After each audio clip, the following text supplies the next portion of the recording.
So thank you very much for asking me to come to talk today about this project that I'm absolutely passionate about.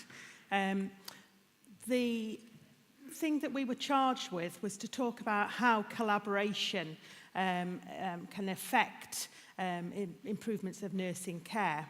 And when I was first asked about that, my first thought, it's an ICON conference. This is international collaboration. And if international collaboration today works well, my two colleagues who are going to follow, we will complete the aims that we've got outlined on the next slide. We'll complete it in 45 minutes. We'll all get into lunch and everything will run effectively. Sometimes life's not always quite like that, is it? So we've got our fingers crossed behind our backs. So collaboration on this setting, my first thought was this is international, but actually this project is much more than that. It's collaboration on an international level, on a national level, and on a regional level. So it's encouraging nurses to work together for the best outcomes for nurses and for patients. So the aims of this presentation are that we can describe to you how we came about developing the Fragility Fracture Education Project, where we're up to at the moment, what Julie Santi's in the audience somewhere, see as a really positive way of running the project on a national and a regional level, so looking at developing champions in fragility fracture nursing, and exploring how international collaboration can improve nursing practice. So, anyone who's working in any trauma setting, any fragility fracture setting, won't be surprised at this definition of a fragility fracture. So the World Health Organization identified that a fragility fracture was a fracture that occurred from a standing height. And it also includes fractures that occur spontaneously and fractures that actually are caused from activities that are just part of our normal daily routines. And I think that that may have changed. I can't remember what year the definition was created, but I actually think that may have changed as we've had an aging population. And when I was sort of thinking about this slide, a lady came into my mind. And I have some knowledge in the past about fragility fractures. And there was a huge study done in Edinburgh in the 1990s that looked at what was a fragility fracture. And historically, that's been wrist fractures, vertebral fractures, hip fractures, some head of humeral fractures. But they ploughed through thousands and thousands of patients presenting in Edinburgh, which is a really busy trauma unit, and they actually identified there were many more fractures that occurred as a fall from a standing height or a minimal trauma fall. And they picked up things like ankle fractures, tib and fib fractures, distal femoral fractures. So we started to feel that it wasn't just your classic few fractures. But when I was thinking about this slide, in my mind is a lady that came into my ward who was well into her 90s. 4 years, looking back on the history, 4 years before, she'd presented in one of the medical wards, and I'd read the letter, and it said that she was end-stage dementia.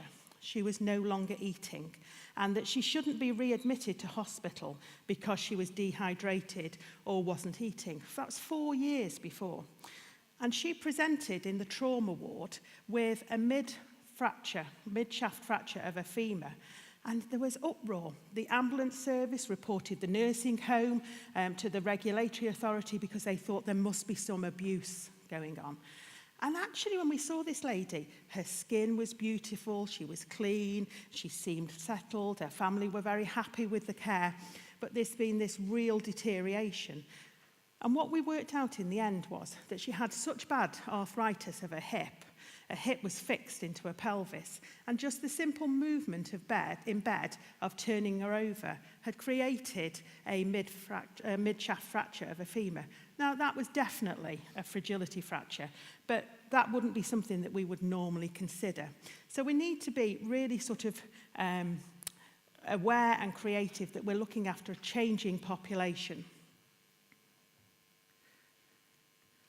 So why did the FFN think that it was important to look at a nursing education programme for people looking after patients with fragility fractures? Well, this slide is one that's often used in similar sort of meetings, but we're expecting to see at least in Europe probably a minimum of a 3 times increase in the number of hip fractures over the next 20 to 30 years. But our colleagues in Southeast Asia and in South America are expecting to see a 6-fold increase in the number of patients that they're going to see. And that's predominantly because they have an ageing population. Now, as you can see, I'm only about 28, but interestingly, I have been a nurse for 30 years, well, 30 odd years. And in that time, I think things have really changed. When I was a newly qualified staff nurse, and we had a lady in, who was sort of typically a lady of 90, we'd go, oh, she's 90. And everyone would be like, oh, she's 90, look after her, you know. Nobody really cares now when you're 90. 90, you're sort of the common everyday patient in a trauma orthopaedic unit, aren't you? And it's now the patients who are over 100 where people are, oh, she's over 100. But last night I was talking to Joyce, who is from Hong Kong, and she's a theatre nurse there. She's now looking after people coming through operating theatres who are 120. Yeah, that's what I thought.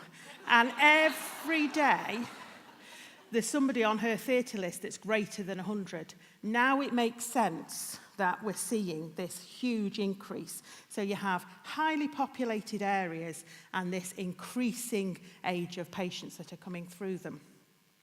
And actually, as nurses, our actions have a huge impact on the patient journey throughout their stay. So that's why they thought it was a good idea to make sure that nurses had that increased knowledge and skills to look after these patients well. So, because we were coming to Denmark, I thought it was important we probably looked at the closest place that I could get in terms of activity. So in Sweden, this is where we're up to. You're expecting to see an increase in fragility fractures of 26.6% in, well, 2030. Actually, that's not very long away, is it? 11 years. And actually, we know we can reduce the impact of fragility fractures by treating people for osteoporosis when they first present with a fragility fracture. But the treatment gap in Sweden is 83%. So, you know, there's a huge gap between those people who are telling us that they're coming in their 80s and 90s with a hip fracture and those people that get treated.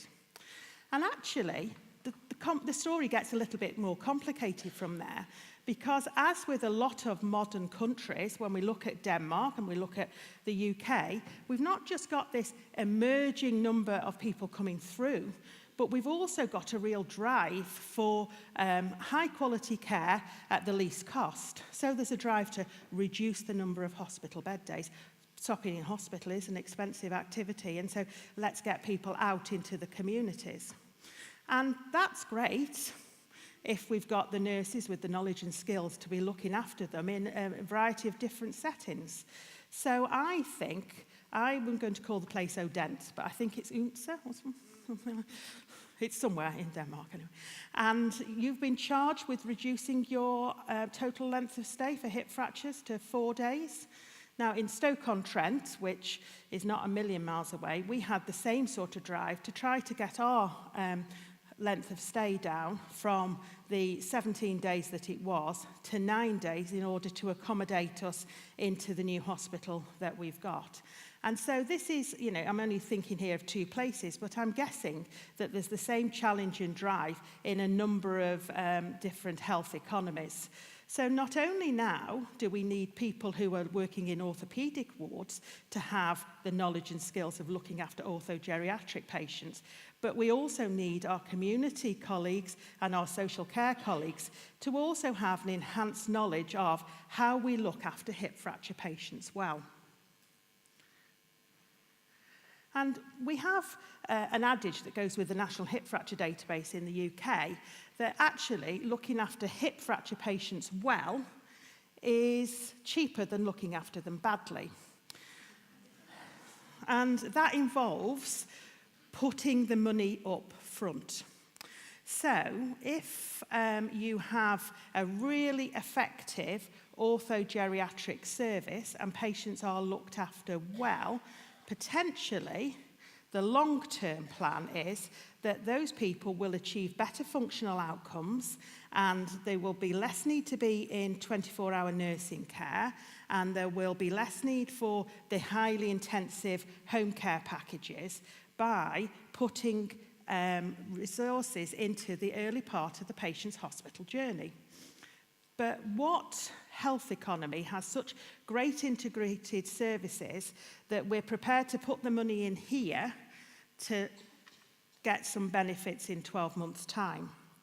Now, in the UK, we looked at hip fractures and hip fracture guidance, and we have a body called NICE that looks at effectiveness of healthcare.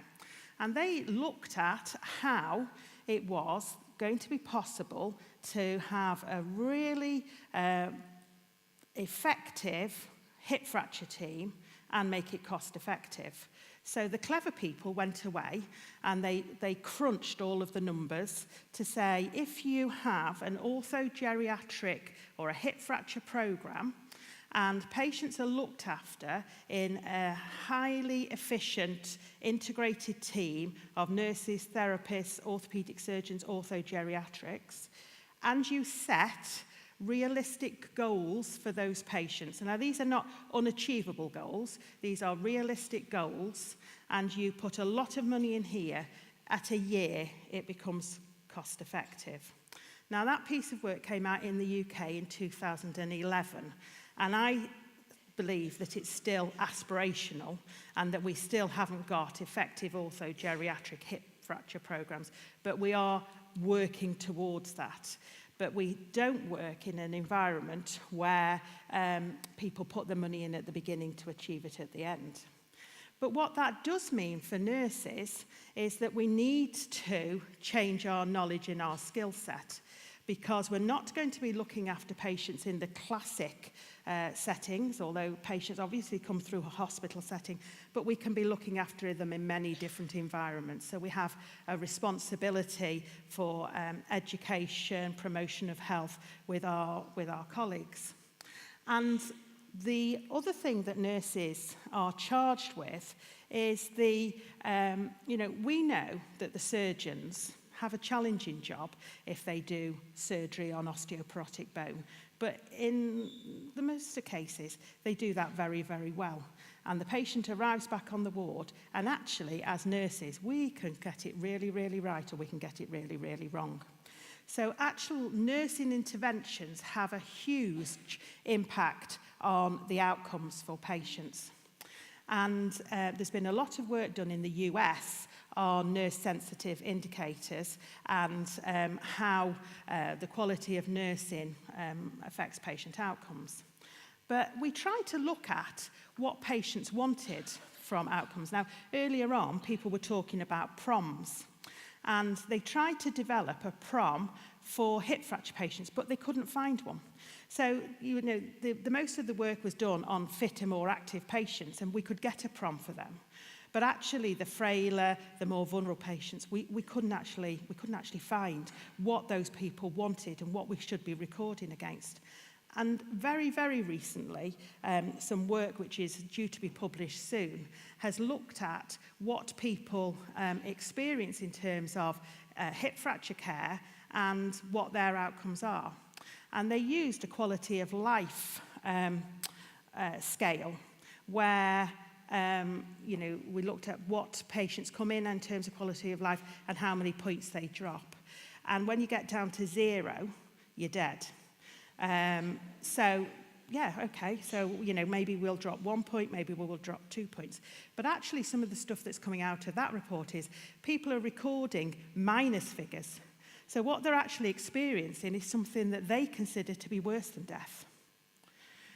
Because they've had the fear of falling, they've come into hospital, they might be losing their home, they've got pain, they've got a lot of dysfunction. So as nurses, we need to be thinking about that, don't we? We've got somebody who's at their most vulnerable, and who better as a professional group than nurses to make a difference in that patient journey. So, the Fragility Fracture Education Group, what did we need? Well, we weren't really very sure. The majority of nurses, and I'm guessing probably therapists as well, have not been trained in anything other than their basic qualification, whether that be diploma, degree. You've come at it. That's been the end of your education programme. And I did worry then, because I was thinking, oh my goodness, what happens now? And then, we've also got in a situation where the majority of people who are looking after these frail, vulnerable people, they've actually been trained more in musculoskeletal nursing. And that's very specific, but it doesn't necessarily mean that we've got the knowledge and the skills to look after frail older people in acute hospital settings. In the UK, they sort of consider that if we can get a system where we're looking after hip fracture patients well, then we'll be looking after other older people requiring surgery well. I'm not sure that is exactly happened, because I'm not sure we communicate. But in theory, that's right, isn't it? If we've got integrated teams that are looking after these people well, then hopefully that's going to overspill into the rest of the hospital. Now, in the UK and in a lot of countries, we're very fortunate to have orthogeriatrics as a speciality. So patients are no longer looked after by orthopaedic surgeons, but they're looked after by a combination of orthopaedic surgeons, geriatricians, nurses and therapists. But that we were aware in FFN that wasn't necessarily the case. There are big parts of the world where there are no geriatricians. And then how do you develop that knowledge and skills? How do you develop those pathways of care? So although I would say FFN, although there's a lot of nurses involved in it, the majority of people are still orthopaedic surgeons or physicians, geriatricians and rheumatologists. But they actually felt investing in nursing was absolutely critical to changing the outcomes. So we were charged with developing this educational programme, and we needed to know what it is that we needed to know, if that makes sense.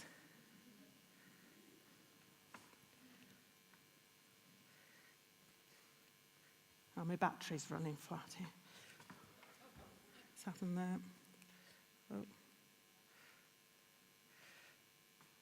So 2 years ago, we were charged with pulling together, so many people in this room on that picture, and none of them looking a day older. We were charged with attempting to get together a European education programme, and to be asked to pull one person from every European country to come together to talk through exactly what the nurses in that country know, what happens in terms of practice, what knowledge, what skills they have, and what knowledge and skills they need. And from that meeting to pull together a book and then an educational programme which would promote the development of orthogeriatric fragility fracture nursing. It wasn't as easy as it sounds. So out of that came a book which we've been fortunate enough to get in open access about fragility fracture nursing, and it's the sister book of a medical book that talks about orthogeriatrics for our medical colleagues. And that's where you can download it for free, thanks to UCB, one of the pharma companies, It's also part of, I've had to write this down, it's also part of a broader series of books that have been commissioned called Perspectives in Nursing Management for the Care of Older Adults. Because we all know that older adults are everywhere in our healthcare settings. And actually, the people who are looking after those patients do need specialist knowledge for their speciality, but they also need an awareness of how older people react differently within those specialities. So at the moment, there are books being produced. There's one already out there in pain in older adults. There's the Fragility Fracture Nursing book. There's books on osteoarthritis, nutrition, and the fundamentals of geriatrics being created as part of that series. And I downloaded this screenshot 10 days ago, and there was 80.7 downloads, 80.7 thousand downloads of the book. But yesterday, when we looked, there was 2,627 downloads of the Fragility Fracture book. Now, I don't come from a very big family and I haven't really got very many friends. So I certainly don't know that many people in order to have downloaded the book. So I'm getting the feeling that people are finding it's a valuable resource. And actually, what we've aimed to do with that book is to try to get it in a format that's very easy to read, very applicable to clinical practice, and that is going to be a valuable resource for nurses. The book chapters are all laid out in this way. So, you have your introduction, learning outcomes, some suggestions for further study, but how nurses can assess themselves to say whether they're developing in competence. And I know yesterday I was talking to Amy Hommel from Sweden, and what she was saying is they are looking at, because we have nothing in a lot of countries over and above our formal education. Maybe America and Australia are slightly different, because I think they have more formal education packages if you're going into nurse specialist roles or nurse practitioner roles. But how do we assess that people who are coming through, because let's face it, we need people who are competent in orthogeriatric nursing, because the rate we're aging, we need them to be able to look after us, don't we? So at the end of the day, how do we assess that people are knowledgeable and have the skill set to look after these patients well?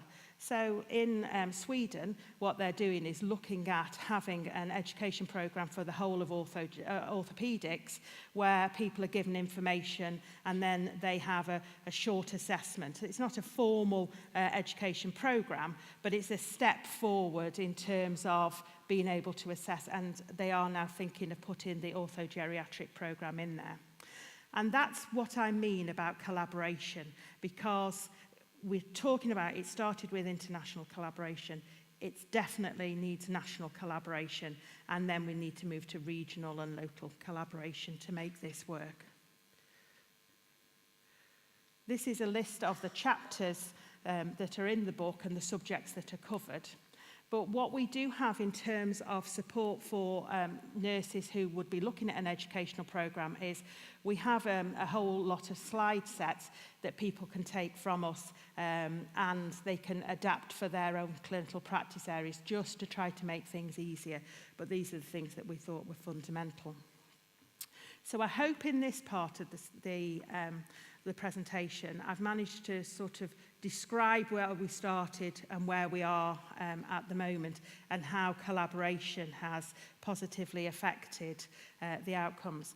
But I'm handing over now to Sigrun, who was one of the victims who came to San Servalo and has been really involved in it, and how things are moving on in Iceland and how this impacts part of the programme.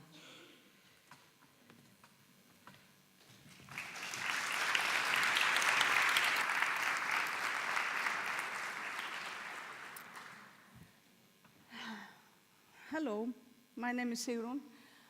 On this slide you can see where we have had this workshop, or Karin and Julie have had their workshop. And I think if you look closely, you can see my country there, Iceland. I will start by introduce me. My name is Sigrún Sunna, and I come from Iceland. I'm an emergency nurse, but I'm working on orthopedic ward. And in this picture, you can see the participant of the study day. It's a little less interesting on this side.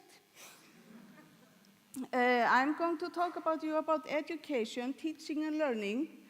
Education is one of my interests, but I have not specialized in this area.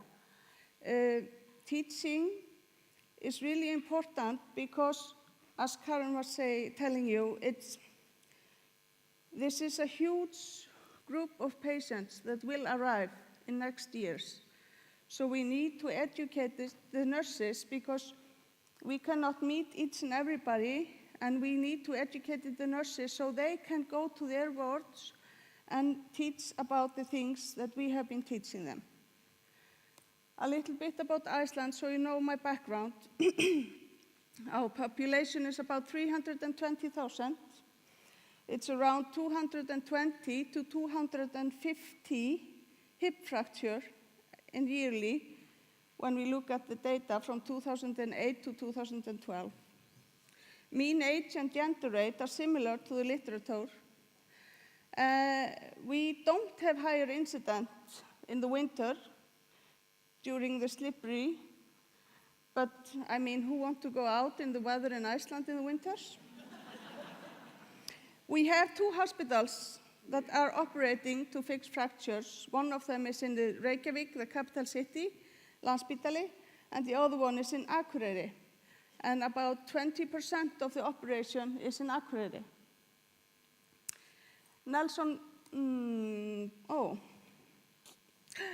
sorry, it's little, yes, okay. The focus in Iceland is about activity adult learning. In Iceland, because we were so many that participate, there was not opportunity to have it in other form than lecture. What happened when you are not using lecture, when you are using other forms like communication, is that when people start to talk together, they are always putting a little bit of themselves into the conversation, and the project and the knowledge will gain from it because everybody is putting something in.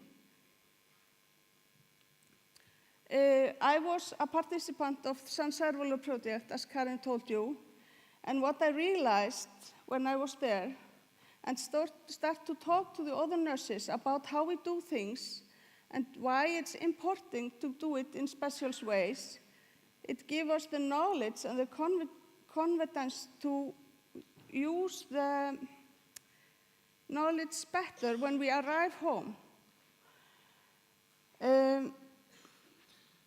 Perhaps it is that we are putting, as I told you before, a little bit from ourselves, so the learning we are taking with us is from our perspective. And I think that's really important when you're teaching nurses, because all nurses are constantly learning through their jobs. We are all learning every day on our wards.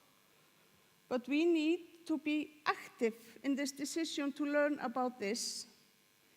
And we need to empower the nurses to give them knowledge in their field. It is individual how we learn, but we need to meet the biggest part of the audience. So they are taking the things with them that we are telling them. It gave us a great opportunity to talk about ideas in nursing and listen to other nurses and what ideas they have.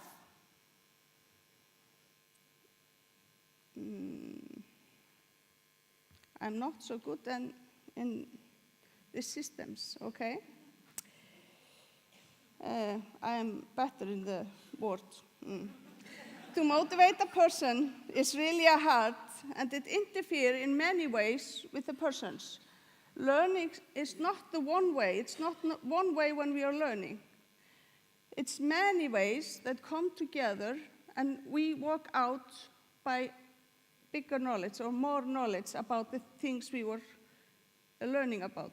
It is complicated, and peer learning is one of the best ways to learn. But it's important to give the nurses a role in the project to promote the inner motivation with other nurses. Job that the nurses are doing today is similar to walk in the swamp. Some days your boot gets stuck and we are not going anywhere. And some days everything is going really well and we are running around and every patient is going home happily. But not all days are Mondays in the hospital with the overflow and the patients is stuck in the wards. But the best thing is that the nurses, we are used and trained to work in this field, so we know how to go through it. I think like in the San Servolo, where you gather the nurses together with a lot of knowledge and give them this opportunity to bind their experience and expectancy and experience together, because nurses that is working on the ward is real specialists in their fields. And we need to keep telling them that and use it to empowerment them in their specialties, and so they can bring out all the knowledge we are trying to give them. This empowerment is important. Champion is the other name for nurses working and learning in the same time. As we know, no patients are likewise, so we need to use our distilling skills to nursing them to health. It is a constant fight for our patients. The 5 important things to create a champion. Activities. We need to active and go out to the nurses to tell them about the things that is important for this patient group.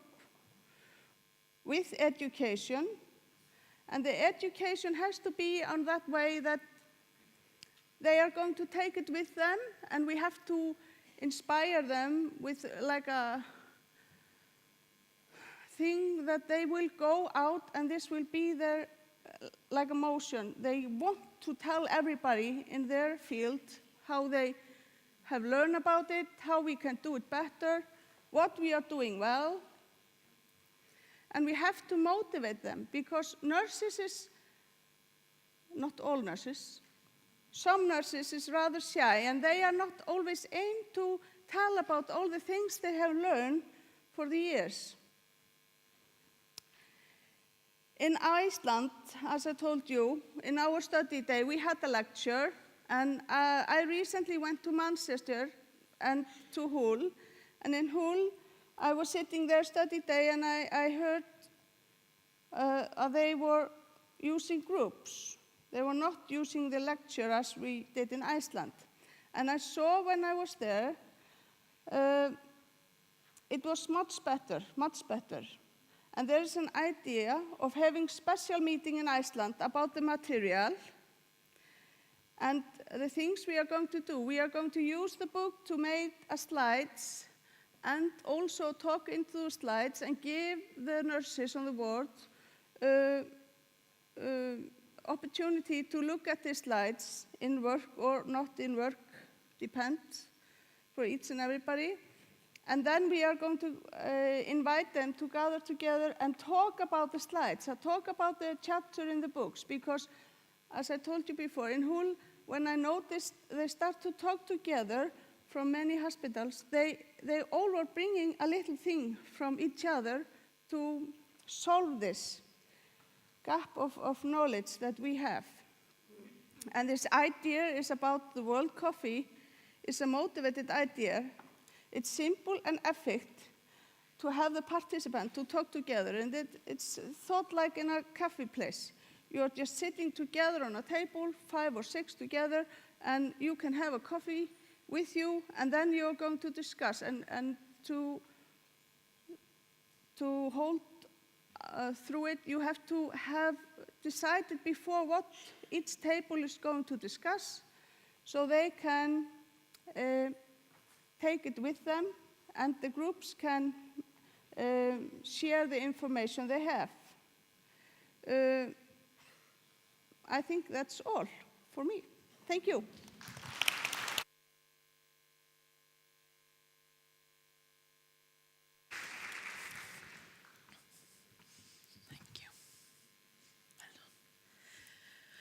I had the pleasure of being one of the nurses dragged kicking and screaming to San Servolo, a beautiful little island in the middle of Italy, and met the most enthusiastic bunch of nurses, one of whom you've just heard from in great detail. She was so inspired after the San Servolo meeting that she went back to Iceland and set up the Icelandic Orthopedic Nursing Society and has been doing absolutely Trojan work ever since. So the power of collaboration cannot be emphasized enough at this conference. There is so much strength in numbers and in sharing and learning from each other. And I just want to keep emphasizing that. I know we've heard it a few times from some of our other speakers this morning, but that's what this meeting is really all about. I mentioned earlier on that ICON represents 14 countries across 4 continents, but we want to grow this organization as big as we can. We're already in preliminary talks with Japan and Brazil, hopefully bringing them in under the ICON umbrella later on this year. Some other future work that we're interested in is obviously further collaborations with other international organizations. I think the opportunity to be part of the WHO nursing year next year is a big opportunity for all of us, and I think the ICON board will get their heads together and come up with some strategy for promoting orthopedic nursing all throughout 2020. We're always looking for new projects, and I'm going to tell you a little bit about some that are in the pipeline from us. And we're always here to help mentor individual nurses or nursing organizations. We have a lot of expert nurses in our group who have great knowledge and skills and would be very happy to act as a preceptor to people in this room or beyond. Some of the new projects we're undertaking at the moment, many of you may have already seen a paper that was published about a year ago in the Orthopedic Nursing Journal, the ONJ, around nursing care indicators for hip fracture patients. And the idea was this was a tool that a nurse looking after hip fractures could pick up anywhere in the world and assess where your level of care was at against best practice standards and give you an idea of which areas you need to improve upon. So we're actually just going to update some of the literature in that paper now and republish it.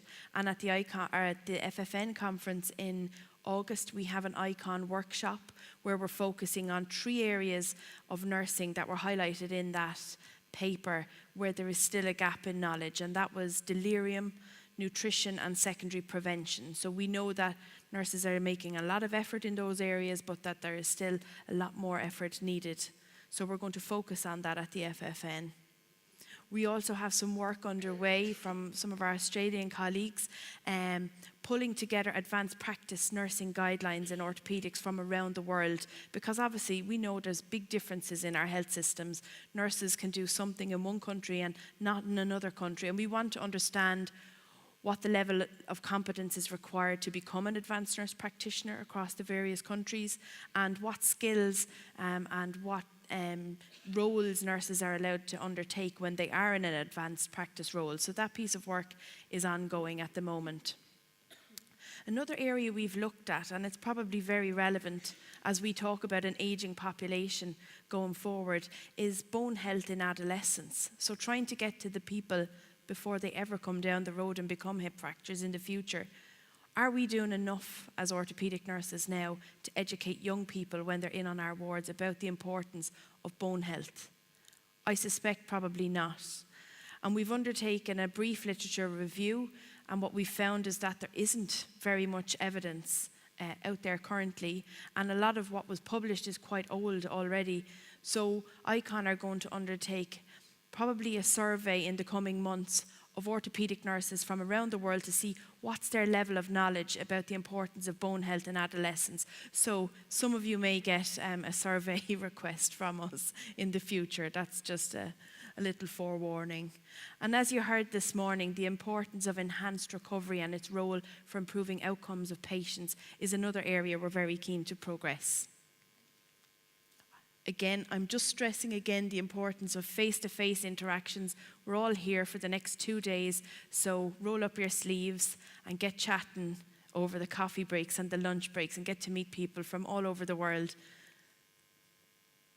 We also want to hear about your publications. So I've mentioned earlier on, we've published some papers, but we'd be really interested in hearing what publications any of you have put out. We're updating the ICON website over the summer months, and we're going to have a much more interactive website, so we'll be able to put links to papers that you guys have published. So please share them with us. Provisionally, I'm allowed to say that it looks like our next ICON conference will be hosted in the US. Our colleagues in NEON have expressed interest in hosting the next ICON conference in Reno, Nevada. So that's just one to put in your calendars. If you've got a gambling problem, you probably shouldn't come, though. So if your country isn't already a member of ICON, or if you're in touch with nurses in another country that isn't already a member, this is how you get involved in ICON. So you have to be a regional or a national association of orthopedic nursing. You can contact myself or any of the chairs of the orthopedic nursing associations involved in ICON. You just basically have to agree to endorse our terms of reference, and then you're welcomed in with open arms, and we all just work together happily. So I realize I'm between everybody and the lunch break. I think Karen put me here on purpose, but I think we're okay for time. So thanks very much.